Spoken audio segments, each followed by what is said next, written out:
പക്ഷെ ഒരു സാധാരണക്കാരന്റെ മൈൻഡ് സെറ്റ് എന്ന് പറയുന്നത് ആദ്യം ക്യാൻസർ ഒക്കെ പൂർണ്ണമായിട്ട് മാറട്ടെ, അതിനുശേഷമല്ലേ ഈ കോസ്മെറ്റിക് കാര്യങ്ങൾ നോക്കേണ്ടതുള്ളൂ അങ്ങനെ ഒരു തെറ്റിദ്ധാരണ പൊതുവെ സമൂഹത്തിലുണ്ട്. ഇങ്ങനെ പലരും പറയും എനിക്കിപ്പോൾ പ്ലാസ്റ്റിക് സർജറി വേണ്ട, കാരണം ഇവരുടെ മൈൻഡിൽ പ്ലാസ്റ്റിക് സർജറി എന്ന് പറയുമ്പോഴത്തേക്ക് സൗന്ദര്യം കൂട്ടാൻ വേണ്ടിയിട്ട് മാത്രമുള്ളതാണ്. ഫങ്ഷണൽ കമ്പോണന്റ് അവരൊരിക്കലും അറിയുന്നില്ല.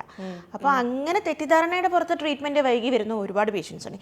ഈ ബ്രസ്റ്റ് റീകൺസ്ട്രക്ഷൻ്റെ കാര്യം തന്നെ നമ്മൾ നോക്കുകയാണെങ്കിൽ ഇത്രയും കോമൺ ആണ് ബ്രസ്റ്റ് ക്യാൻസർ, പക്ഷേ എത്ര പേര് റീകൺസ്ട്രക്റ്റീവ് ഓപ്ഷൻസ് എടുക്കുന്നുണ്ട്? വളരെ കുറച്ച് ആൾക്കാർ, മീൻസ് വളരെ കുറച്ച് ആൾക്കാർ മാത്രമേ ആ റീകൺസ്ട്രക്റ്റീവ് സർജറീസ് ഓപ്റ്റ് ചെയ്യാറുള്ളൂ. ഇപ്പം അവരിങ്ങനെ ഓപ്റ്റ് ചെയ്തിരുന്നാലും വീട്ടിലുള്ളവർ പറയും അത് വേണ്ട, അല്ലെങ്കിൽ ഇപ്പം നമുക്ക് ട്രീറ്റ്മെൻറ്റ് എടുത്താൽ മതി, ആവശ്യമില്ല എന്നൊക്കെ അവരോട് പറയാറുണ്ട്.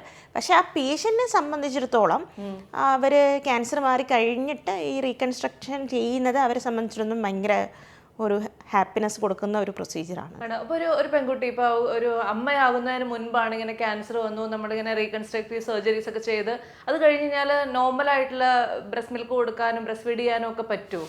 ഇപ്പോൾ അത് depending on how much breast is removed എന്നാണ്. ഇപ്പോൾ ക്യാൻസർ വന്നിട്ട് ഒരു ബ്രസ്റ്റിൻ്റെ കംപ്ലീറ്റ് ഹോൾ ബ്രസ്റ്റാണ് റിമൂവ് ചെയ്യുന്നതെങ്കിൽ ഒരിക്കലും ബ്രസ്റ്റ് ഫീഡിങ് പറ്റാറില്ല.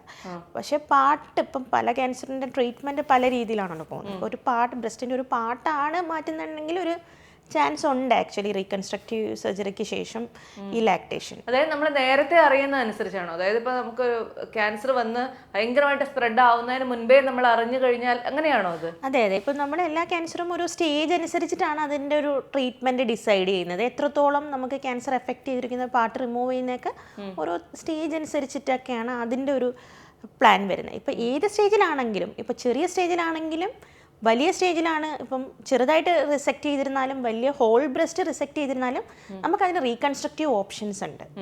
അത് നമ്മൾ പേഷ്യൻസിന് പറഞ്ഞു കൊടുക്കാറുണ്ട്, നമ്മളടുത്ത് വരുവാണെങ്കിൽ ഓപ്റ്റ് ചെയ്യുവാണെങ്കിൽ.